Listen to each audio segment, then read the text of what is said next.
नमस्कार, आप देख रहे हैं हेल्थवेयर मीडिया। मेरा नाम है आंचल सनोरिया। आज हमारे साथ मौजूद हैं डॉक्टर कल्पना नागपाल, जो अपोलो हॉस्पिटल में ENT specialist and robotic surgeon हैं, जो आज बात करने वाली है अडल्ट वैक्सीनेशन के बारे में। बच्चों के लिए वैक्सीनेशन मौजूद है, काफी सारे लोगों को पता होती है। अडल्ट वैक्सीनेशन भी मौजूद है, कुछ को पता है, कुछ को नहीं पता होती है। किस एज ग्रुप में किस वैक्सीन को लेना चाहिए, क्यों लेना चाहिए और वो क्यों जरूरी है, इस बारे में आज हम बात करेंगे। Welcome ma'am, welcome to Healthware media. Ma'am, बच्चों की वैक्सीनेशन के बारे में तो अब बात करते हैं, बहुत शुरू से बताया जाता है during the pregnancy time.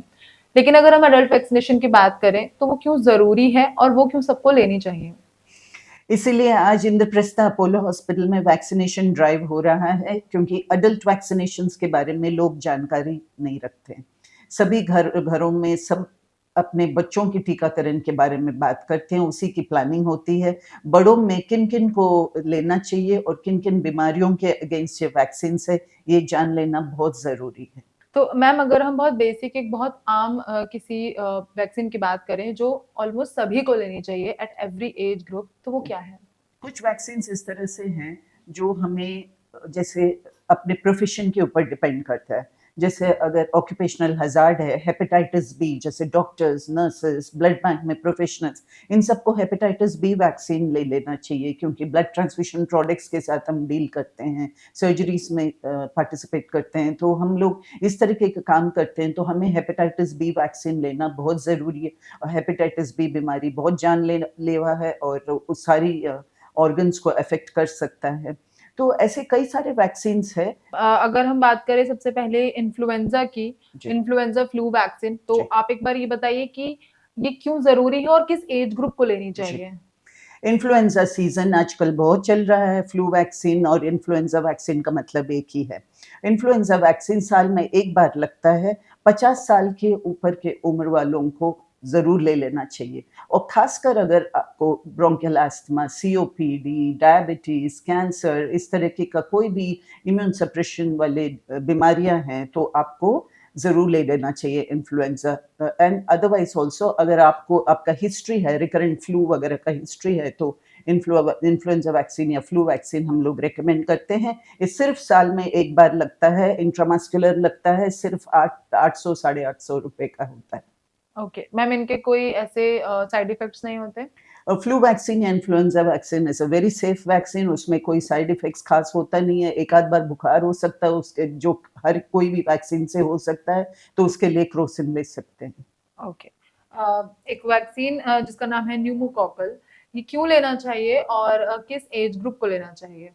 Pneumococcal vaccine ये न्यूमोनियास वगैरह प्रिवेंट करने के लिए, ये 65 इयर्स के अबव तो ज़रूर ले लेना चाहिए, और 50 साल के उम्र वालों को इसलिए लेना चाहिए, 50 इयर्स एंड अबव, जिनको और बीमारियां हैं, जैसे मैंने कहा डायबिटीज़ है या अस्थमा है, सीओपीडी है, इन बीमारियों की वजह से आईएलडी है, इन बीमारियों की वजह से उनका लंग्स में न्यूमोनिया आसानी से हो सकता है। तो इन लोगों को न्यूमोकोकल वैक्सीन ले लेना चाहिए। पहले 2-2 डोसेस होते थे, आजकल सिंगल डोज है और लाइफ टाइम प्रोटेक्शन है, तो आप ले लीजिए न्यूमोकोकल वैक्सीन।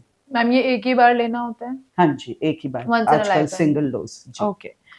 टीडीएपी अगर हम बात करें तो ये वैक्सीन क्यों लेनी चाहिए और किस एज ग्रुप के लिए बेनिफिशियल है? हाँ जी, ये टेटनस, डिप्थीरिया, पर्टुसिस करके ये तीनों बीमारियों को प्रोटेक्शन देता है, टीडैप वैक्सीन। तो ये 10 साल में एक बार काफ़ी है, 10 साल, सो उतना प्रोटेक्शन है।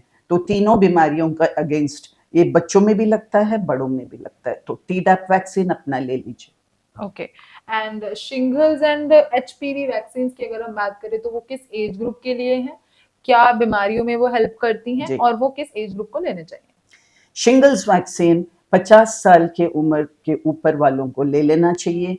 अगर 50 साल के नीचे अगर कोई खास बीमारी है, कैंसर या कोई क्रोनिक किडनी डिजीज, या जो भी अगर पेशेंट स्टेरॉइड्स वगैरह पे हैं और कैंसर्स है, तो ऐसे लोगों को शिंगल्स वैक्सीन ले लेना चाहिए। अदरवाइज नॉर्मल वालों को 50 इयर्स एंड अबव वालों में लगता है shingles vaccine. Shingles vaccine 2 doses के होते हैं, दोनों डोज के बीच में 2 से 6 महीने का गैप होता है। शिंगल्स वैक्सीन पता नहीं क्यों सरकार ने थोड़ा महंगा रखा है, लेकिन अगर आप बीमारी के बारे में जानेंगे तो फिर पैसों के बारे में नहीं सोचना चाहिए, आपको वैक्सीनेशन ज़रूर करवा लेना चाहिए। हम सब डॉक्टर्स ने भी शिंगल्स वैक्सीन लिया है। शिंगल्स वैक्सीन ब्रेन को अफेक्ट कर सकता है, कान को अफेक्ट कर सकता है, आईज को अफेक्ट कर सकता है, मतलब ब्लाइंडनेस तक हो सकता है। और जो रैशेस आते हैं, वेसिकल्स होते हैं, तो वो बहुत पेनफुल होता है। एंड न्यूरल्जिक पेन्स, मतलब नसों में जो दर्द है, कई कई महीने साल तक चल सकता है। शिंगल्स वैक्सीन बहुत ही खतरनाक है। इनफैक्ट ऐसा लगता है कि आपके शरीर में आग है।